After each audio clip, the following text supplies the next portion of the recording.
Alright, welcome back to the Supercoach Nuff channel. In this video we're going to preview round 15 of the 2025 NRL Supercoach season. So the second big bye week is upon us.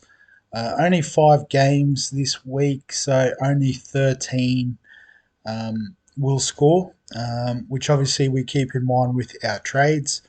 In saying that, we will have a look at the most popular trade-ins, trade-outs, captains, vice captains, and we'll start with the traded out list. And the top 3 there, excuse me, the top 3 this week all injured. So Tamale wasn't going to play anyway, so probably was going to be a popular trade. Did lose a little bit of cash, but he has made us 300k. So thanks for your work, Sav. But time to move on. Kale Ero, so essentially a keeper, but with the pec injury, good chance he misses a lot of time. So I think for that reason, I think he actually has gone for surgery on that. So yeah, he is one you do have to trade, regrettably. Lehigh Hopewadi, so misses this week through concussion. Next week they're on the bye.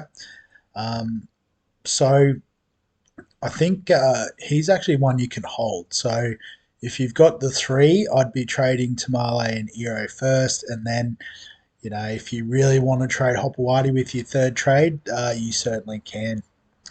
But I think he is worth holding. He still scores well on the wing, even when Tom Trbojevic slots back in at fullback, which he will this week. So I think, yeah, here's one we can hold. He might be a luxury upgrade to like a Zach Lomax post-Origin is probably how I see Hopewadi at this stage. Isaiah Riongi, so he's done his job as well, made us 330k as well. On the bye this week, has the bye around 18 as well. So here's one I'm looking to flip. So I can get around trading him out. Rob Toya, so again not playing because of Origin duties. We'll also miss round 17 and 18 for the same reason. So if you haven't already done so, you can get rid of Rob Toya. Excuse me. Nathan Cleary, so this is an interesting one. We already sort of know that he's probably not going to play next week. Well, actually, I'm pretty sure he's not going to play next week with the trip to New Zealand off the back of Origin in Perth. It's already sort of been booked in by Ivan. So he's not going to play the next 2 weeks, and then he'll play one before the round 18 Origin. So yeah, he's one I traded out earlier for that reason. Yeah, I think if you wanted to get off him now, that's fine. Sandon Smith. So with the news that Sam Walker's back, Smith's reverted to the bench. It's a bit of a weird setup because they also have Zach Dockett Clay on the bench, so he's not going to come on and spell at hooker. Potentially they have him as more of an edge cover. I think they might have to use the slightly bigger body of Hugo Savala if it was in a second row or lock type position.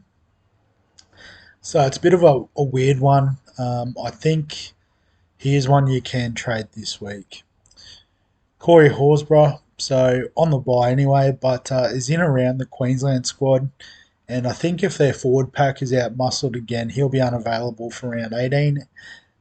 So I think here's one you can get rid of. And Tino is an interesting one, obviously playing Origin. Excuse me. So I'm pretty sure the Titans, he was going to be on the bye in round 18 anyway. So given he is a keeper, I'd probably try and hold.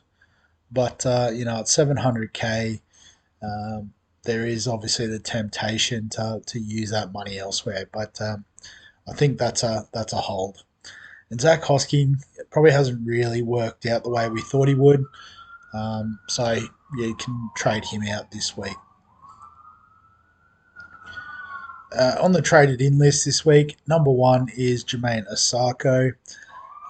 So has jumped up a bit in price. I think he was around the 400k mark a couple of weeks ago. Let's have a look at the history. So he dipped down to 530. So I had a couple of mates get on at this point, and an 82 and a 132. They've been absolutely cheering. Favourable fixture this week against the Cows. Um, Dolphins, I think they have the bye around 18. So that's, I guess, the only consideration around bringing in Osako. But I think as a cut price keeper, here's a nice option. James Tedesco, had him for a long time. Obviously, the bye coverage is supreme. Unless there's an injury to Dylan Edwards, I think, yeah, he is a great trade-in. Nathan Lawson, the cheapie of the week.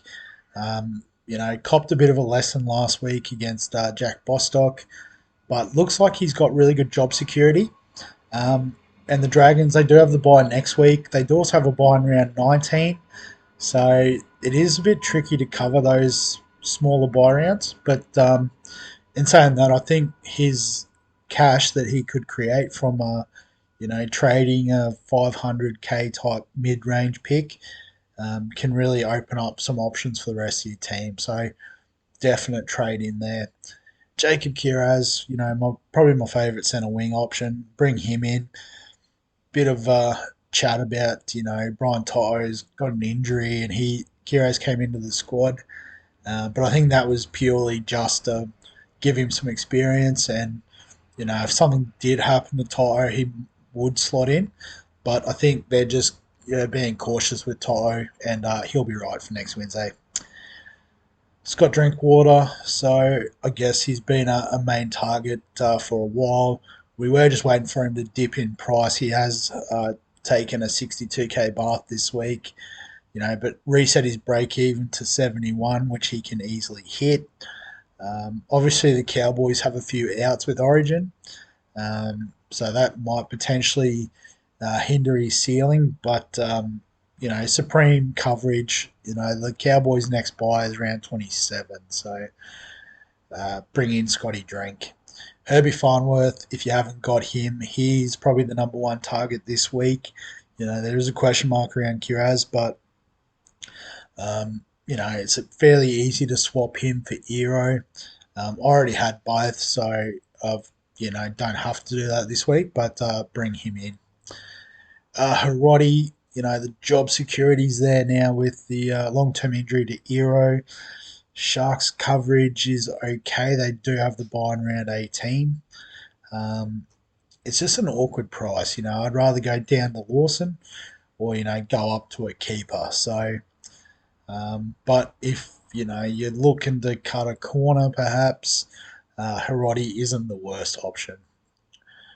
Olakuatu, so, ready to go this week. Given that he has been 19th sort of man in Origin 1, good chance he does play round 18 as well. So, yeah, if you are looking for a second rower this week, I think Olakuatu is a great shout. Ruben Garrick at number 9. So I think, the Titans matchup makes this a pretty interesting option. Obviously, at the price, it represents good value. I think he was about this price when he popped off with the 170 early in the season, and people sort of scrambled to get him in at 700k. So yeah, this is probably more the time to get on. And Kalal Matangi, so named in the 19 for New South Wales, so should play on Sunday. Just the in-form second rower at the moment. Probably expect dual position status to come up in a few weeks as well, which is obviously great for flexibility. So I think, yeah, if you haven't got him, you can get on this week. So that's the trades. In terms of captains, not really interested in everyone at this point. We're going to the top. So the most popular captain, James Tedesco, up against the Knights. So I guess, Teddy at his price and at his ability to score is always in the conversation. I probably have Kalamatangi above him, playing in the last game against the Bulldogs. Some people might shy away just because the Bulldogs are good defensively and there's not the attacking upside. But Kalamatangi's just been doing it in base. He has scored a try here and there. Don't get me wrong, but I think as a safe captaincy option, he is the pick this week. Scott Drinkwater. So I can understand the logic. Obviously, has the ability to score big.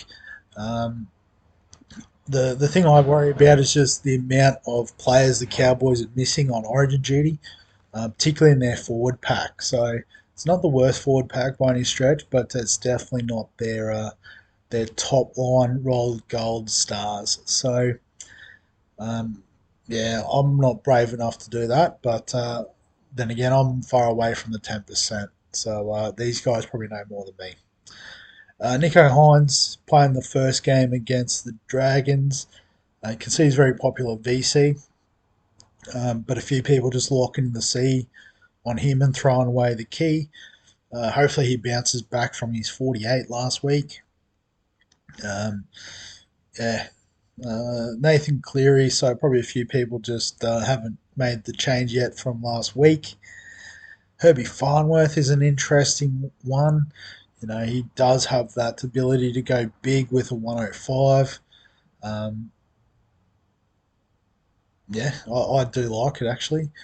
Terrell May on the buy, so again, a few people like myself just haven't moved away from that yet. Jermaine Osako, so I guess if you're bringing him in, you're hoping he can repeat the 132. Jacob Kiraz, knows, struggling this one. Um, yeah, it's a point of difference option. I don't hate it. Always gets a solid base because of his offloading and his workload, and can always jag a try. Itchy nose, not doing me. And then Tom Travojevic, a very interesting one. Obviously, the Gold Coast matchup is nice. And yeah, he has the biggest ceiling in the game, we know. Um, yeah, I'd be looking more at the VC, given they do play the second game of the round. But again, it does rely on you having him in the team. So only 23% of the top 10% have him. So we'll see how that goes. And shout out to Fletcher Sharp at number 11. You know, could be a great option against the Roosters playing at fullback. On the VC list, so top three we've already covered. Ruben Garrick, against the Gold Coast again, has the potential to go big. Pappy, again, a few people just haven't got off yet. Sharp features here. Ola Kawatu. Yep, so yeah, the Titans, they're missing Tino and Mo Fodawaker in the forward pack, so the ripple effect could mean good things for Hamole this week.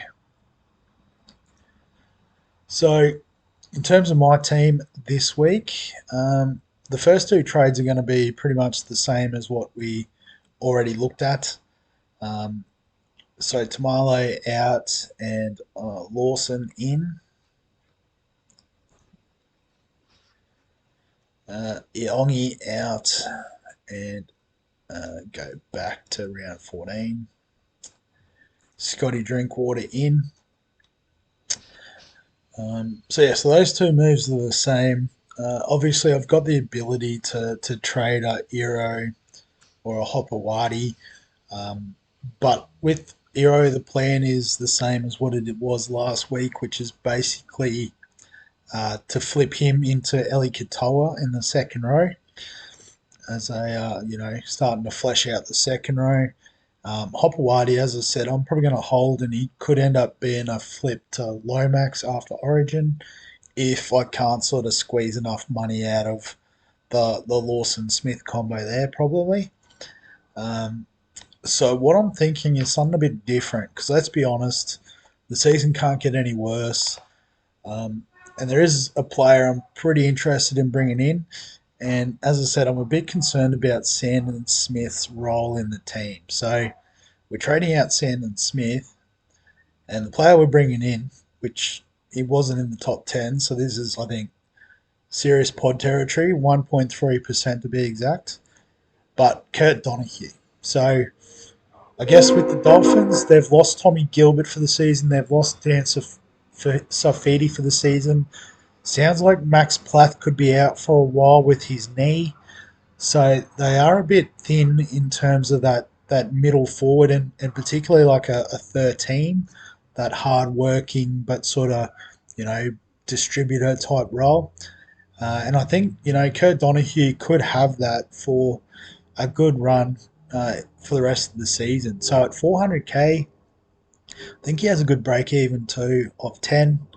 I think he'll definitely start making some cash. I've actually banked 100k in this process, which will help those upgrades of, bringing in Eli Katoa. The King Togia to Cleary upgrade is, I guess, what I'm trying to fund as well. So, that 500k is going to be very useful for that. And also, I don't really have a hooker this week, so it kind of works out well in that sense too. Hoping by round 18, the new dual positions are available and he does jag his second row, which will just add to that flexibility there. So it's a bit of a, shot in the dark, but as I said, it surely can't get any worse for my team. Famous last words there. So Donahue's in for this week. Stewart and Pasifiki Tonga up front. Nafahu White can come in for Tino. I'll just reset the subs is the easiest way. So we've got Savala and Hubner. LKT playing in the halves with Jaden Campbell this week. Let's get Jakey Kiraz in. Let's get Billy Smith in. And Lawson on the bench. And then Teddy can go in the flex. So we end up with a situation where we have 15, I can't count, 16, 17 players this week, which is definitely more than enough. Guess a score like, Pasifiki Tonga averaging 37. Lawson, if he busts this week, we're not too concerned. So there's a couple of free swings here, which is pretty cool. So particularly how lowly we're ranked, we do hope to get a bit of an increase this week. Captain, vice captain. So Kyle Matangi is my safe captaincy option. Last game, ticks all the boxes. And because of that, and I guess the fact that we do have so much opportunity to trade and swap and switch and the rest of it, I'm going to go the VC on Herbie Farnworth. So, so plays in the second last game. So it is a little bit harder to sort of swing it in terms of the captaincy. So I think what I need to do is put someone in like a Terrell May. So Pasifiki Tonga can go on the bench. It doesn't really matter because then I've still got 17 playing. So basically, if Herbie does hit, I've still got the ability to captain Terrell May, and Kyle Matangi is still there. So just setting it up like that, just for the loophole purpose. So Herbie Farnworth, bit of a different option at VC. Again, trying to find some ways of moving up the ranks, and I think Herbie VC could be one avenue there. As I said, I'm going all in on the Dolphins here a bit, but I do like Kurt Donahue as a massive pod. So we'll see how it goes. I think we can wrap the video up there. So as always, if you've got any questions, comments, thoughts, feel free to add them below this video. Give us a like if you enjoy the Supercoach content. Subscribe for all the fantasy sports content on the channel. And other than that, we'll catch you in the next one.